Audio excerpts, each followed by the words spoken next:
Hello everyone, it's the 10th of February today. Hope you're doing well.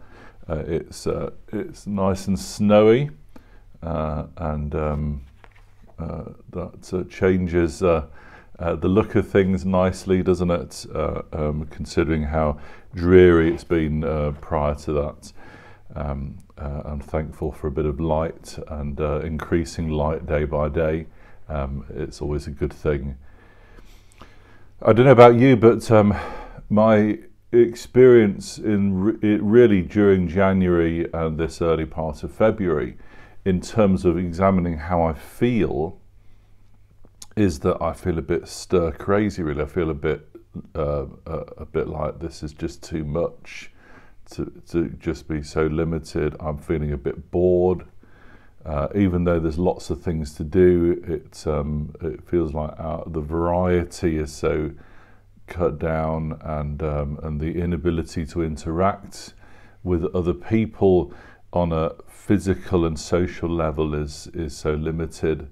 I'm missing so many different things. You know, I watched there was a worship video on this conference I'm currently on, which of course is online. And I found myself just yearning for what I was seeing on that video, which is just a crowd of people enjoying worshipping together and being close to each other physically. It is quite, it is really hard at the moment. I'm actually tired of it, and I think there's a lot of tiredness around. I've been watching some of the ways in which on say social media and things, that people are losing it a bit, and kind of, there seems to be lots of anger and frustration and kind of and stuff, and maybe that's just a sign of the kind of time that we're in, because we want to look forward to something, but we're not sure exactly what we can look forward to. And we've been living in that kind of thing for such a long time, and so we need to keep kind of recognizing those kind of things. I was reminded of that proverb, Proverbs 13:12. Hope deferred makes the heart sick. And there's something about just recognizing that kind of spiritually, physically, emotionally, mentally, we can kind of feel a bit sick because we keep deferring this hope, that this what to look forward to seems to be still, far away and never quite coming close. But sometimes, tantalizingly, we have a little bit of hope, and then it's, we just don't know where things are going to end, do we? So what do you do? How can we respond to this? And I've been thinking about that as well. We're just working on replacing the sign outside of Christchurch, the big one on the road, that can draw people's eyes as they walk by.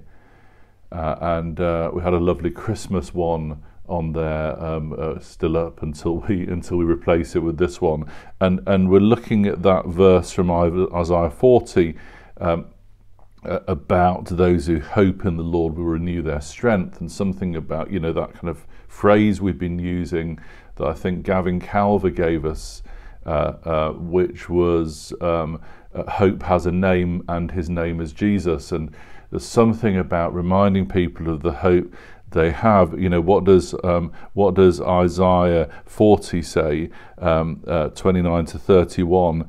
He gives strength to the weary and increases the power of the weak. He gives strength to the weary and increases the power of the weak, and that's really encouraging. This is God's work. God will give us strength. He recognizes our weariness. So if you're feeling weary today, look to the Lord. He gives strength to those who are weary.